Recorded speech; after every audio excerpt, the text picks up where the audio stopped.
On va parler du paludisme, également appelé malaria. La maladie fait près de 500 000 morts par an, principalement en Afrique. La situation est d'autant plus préoccupante que depuis plusieurs années, les parasites développent des résistances aux molécules antipaludiques et les moustiques craignent de moins en moins les insecticides. Aujourd'hui, aucun vaccin n'est disponible et pourtant, on sait depuis très longtemps qu'une plante soigne efficacement la maladie. Cette plante, venue de Chine, qui s'appelle l'artémisia, est pourtant déconseillée par l'OMS et interdite dans un certain nombre de pays. Mais que cache cette interdiction? Peut-être les intérêts financiers des laboratoires pharmaceutiques qui ont fait de la malaria un business. En Afrique, justement, des chercheurs mènent des études de terrain pour prouver que l'artémisia est efficace et sans danger.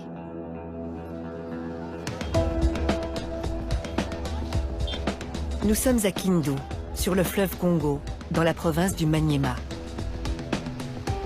Le docteur Jérôme Munyangi est un jeune chercheur congolais qui prend des risques.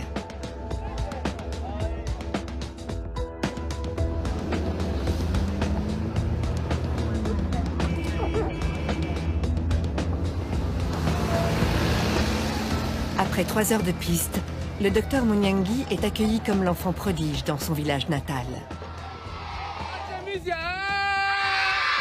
Artémisia!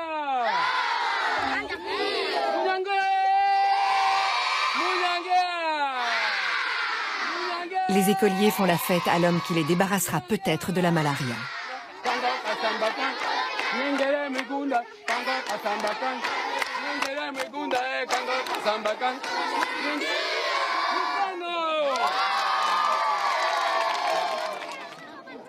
Le parcours du docteur Jérôme Munyangi est emblématique des difficultés rencontrées par les Africains qui défendent une médecine adaptée aux conditions du continent.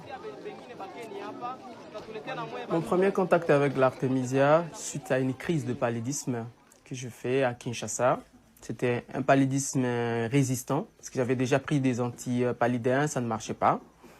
Et un ami qui travaille déjà avec l'artémisia m'a proposé la plante comme traitement. Je lui ai dit, bon, je n'aime pas les charlatans avec les plantes, qui traitent avec des plantes. Il a insisté beaucoup. Et le 3e jour, je me sentais déjà très bien. Il n'y avait plus de maux de tête, il n'y avait plus de fièvre, ainsi de suite. Et à la fin du traitement, le 7e jour, je suis parti refaire les examens des laboratoires. Tout était vraiment très bien. Je n'avais plus de plasmodium. Et voilà, et c'était mon premier contact avec la plante artémisia. Pressionné par ce résultat, le docteur décide de consacrer la suite de ses études à la plante. Son diplôme de médecine et quelques feuilles d'artémisia sous le bras, il entame une maîtrise S-Sciences à Paris. Après 3 semaines d'analyse, nous étions vraiment très étonnés par le résultat que nous avons observé au laboratoire. Le professeur qui travaillait avec moi était très étonné. Elle a refait les examens elle-même. Je me rappelle encore l'un de mes professeurs qui me dit, voilà, et ça c'est une bombe. Et on ne peut pas que cette bombe puisse sauter dans notre laboratoire parce que juste les subventions des laboratoires proviennent de firmes pharmaceutiques. Et on a arrêté la recherche. On m'a même arraché mon cahier de laboratoire où il y avait des manipulations. Et tous les échantillons d'artémisia que j'avais amenés au laboratoire étaient confisqués. On a amené ça au bureau du directeur des laboratoires. Pratiquement exclu de l'université et privé de bourse, le docteur Munyangi refuse d'abandonner. Il prend contact avec Lucille Cornet-Vernet, qui va l'aider à poursuivre ses recherches. 2 personnes, donc là on a fait sur 1000 patients, et donc j'ai à ce moment-là commencé à chercher les fonds. Donc ces études ont été financées en fait par des amis, par des fondations, par des entreprises, simplement parce qu'ils croient vraiment qu'une plante peut être la solution pour ce fléau apocalyptique qu'est le palu en Afrique.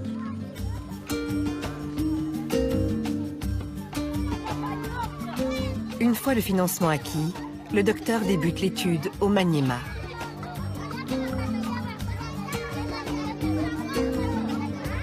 1000 patients porteurs du falciparum sont identifiés. 500 prendront de la tisane d'artémisia et un médicament placebo. 500 autres, un médicament ACT et une tisane placebo.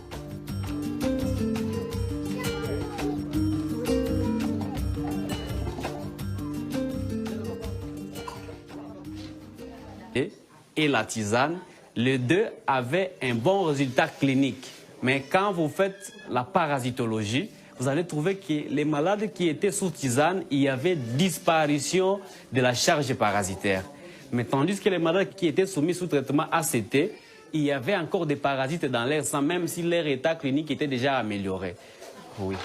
Les résultats sont en effet spectaculaires. Alors que les médicaments ACT sont jugés efficaces à 80%, la tisane affiche un score de 97%.